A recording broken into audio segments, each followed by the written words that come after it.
He's the last line between justice and disaster, and half the time he ain't sure which side he's on.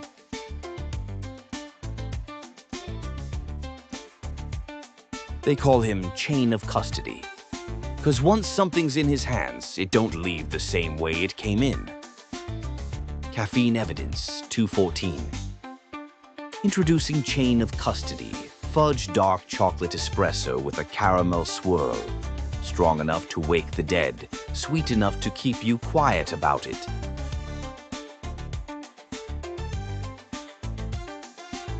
He doesn't play by the book. Hell, he writes new chapters every time he walks into the room. No sugarcoating. No second chances. Just caffeine, grit, and a paper trail that disappears when he does.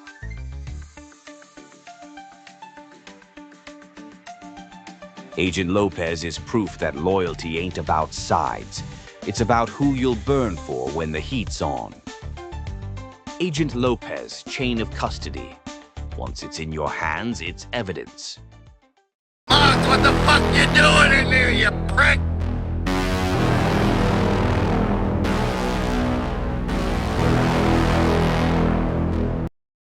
Giuseppe Esposito, the heroin king of Sicily. A Pizzaverse Mafia Studios historical documentary. Written and produced by Bambi Palermo. The man before the myth. Long before the French Connection flooded the streets of Harlem, before the Bonanos turned heroin into an empire, there was a man on the docks of Palermo who taught the world how to smuggle poison through paradise. He wasn't famous like Luciano. He didn't die in a hail of bullets like Dutch Schultz. Nah, Giuseppe Esposito was something rarer, a ghost in a silk suit. He was the quiet architect of Europe's heroin routes, the man who turned post-war chaos into profit, pain, and power. By the time America was worrying about rock and roll, Esposito had already built a narcotics empire that stretched from Marseille to Manhattan. But history don't remember the middlemen, just the mess they leave behind. The streets of Palermo, Sicily, 1910s. A world caught between poverty and pride. The streets smelled of diesel, sea salt, and espresso grounds. Giuseppe Esposito was born into it, one of 8 kids in a family that worked hard and ate little. His old man hauled nets for sardines. His mother mended uniforms for the Carabinieri. By 14, Giuseppe was already working the docks. But he wasn't hauling fish. He was hauling contraband coffee, sugar, cigarettes, whatever he could hide under a tarp. The local boss, Don Carmelo Di Trapani, noticed the kid had brains, not just guts. He could talk his way past a customs inspector and remember a dozen fake names without breaking a sweat. When World War II tore Sicily apart, Giuseppe didn't fight, he traded. He sold food, medicine, stolen rations, and he made his first fortune selling morphine to soldiers. The war taught him one thing. People don't pay for hope. They pay for relief. The new empire of white dust. After 1945, Europe was a junkie's dream. Morphine was everywhere, warehouses full of it left behind by the Germans and Allies alike. Esposito saw the future in those dusty crates. He began moving morphine base from Italy to Marseille, where the Corsican Union Course ran chem labs in the old port. They'd refine it into pure heroin and send it back through Esposito's routes, the ports of Naples, Palermo, and Genoa. How'd he do it? Simple. He greased the right palms and wore the right suits. He used diplomatic mail, Vatican charity shipments, even U.S. relief cargo. One witness later told police even the priests were carrying Pipo's dope. By 1950, Giuseppe Esposito was making millions in lira and dollars. He bought villas in Palermo and Capri, dressed like a movie star, and traveled with a fake passport that said Giuseppe Russo, textile exporter.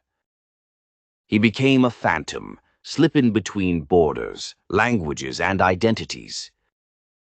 The connections. Now here's the kicker. Kids, the guy didn't do this alone. He had friends, and not the kind you invite to Sunday dinner. He cut deals with Corsican traffickers out of Marseille, same crew that had later feed the French connection. Lucky Luciano, deported and running things from Naples. Vito Genovese, who was hiding in Italy in the early 50s before his big arrest. And whispers even tie him to Frank Coppola, another deported mafioso who ran operations between Sicily and Detroit. These weren't chance encounters. Esposito was the middle bridge between the Sicilian black market and the American mob. He was the courier of corruption, the invisible thread that stitched together the old world and the new. And for a while, it worked. From 1950 to 1954, his product flowed like holy water into America, clean, potent, and invisible. The arrest that shook Europe. March 12, 1954, Palermo Harbor. Customs agents raided a warehouse marked olive oil imports. Inside, they found over 50 kilos of morphine base hidden in canisters labeled Sacred Candles Vatican Export. Next to it, a little black notebook with coded initials NYC, HVG, and CL. They hauled Esposito out to his villa in Mondello in handcuffs. The Italian papers screamed, Il re dell'eroina è caduto. The heroin king has fallen. The government promised a crackdown. Rome called it the largest narcotics ring in European history. But like all things in Italy, justice came with espresso and envelopes. Evidence disappeared, witnesses retracted, judges got promotions. And within 2 years, the man who built the first global heroin network was gone. Some say he escaped to Argentina, traveling under a Vatican pass. Others say he was murdered in '56, dumped into the Mediterranean by rivals who wanted his routes. No body, no conviction, no closure, just a rumor. Pipo l'Americano vanished into smoke. The aftermath. After Esposito's disappearance, his empire didn't die, it evolved.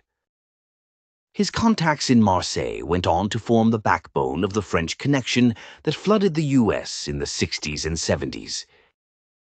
The Bonanno and Lucchese families in New York picked up where he left off. And the Sicilian mafia realized that narcotics, not gambling, not extortion, was the future. When Carmine Galante started making headlines as the heroin Don, what nobody said was he was using Esposito's old roots, Esposito's chemists, and Esposito's playbook. The ghost still haunted every gram that hit the streets. The man behind the myth. Who was Giuseppe Esposito, really? A smuggler, a visionary, a villain? Depends who you ask. To the poor Sicilians who worked his docks, he was a Robin Hood, a man who handed out jobs and food when the government gave him nothing. To the priests he bribed, he was the good sinner. But to the addicts dying in Harlem and Havana, he was a name they'd never hear but always feel. He had no wife, no kids, just a network of loyalists who disappeared with him. He wrote one letter before he vanished, found years later by police in Trapani. The world will always need medicine. I just gave them what they asked for. Word to the wise. In every empire there's a ghost, the man who built it before it was famous. Giuseppe Esposito was that ghost. He never needed to be remembered because his sin outlived him. He was the first true global trafficker, the Invisible King. Sun-grown trichome, the root of all flavor.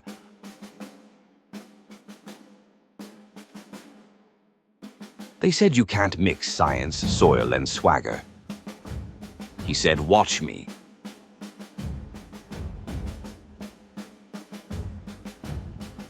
Meet sun-grown trichome, the philosopher farmer, the man who turned photosynthesis into profit.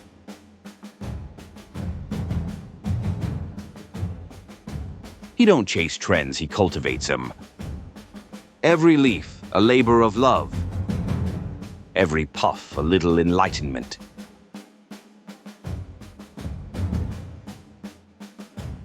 Introducing the root of all flavor, TM. Part art, part hustle, all heart. Hand-harvested, sun-blessed. Guaranteed to make you breathe deeper and think slower.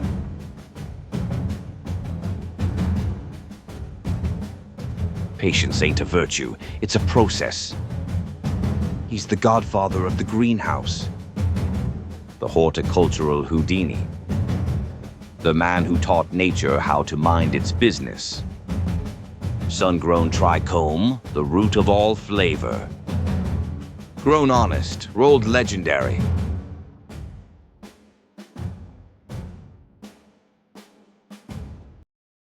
He taught Luciano, Genovese, and Galante how to turn the pain of nations into profit.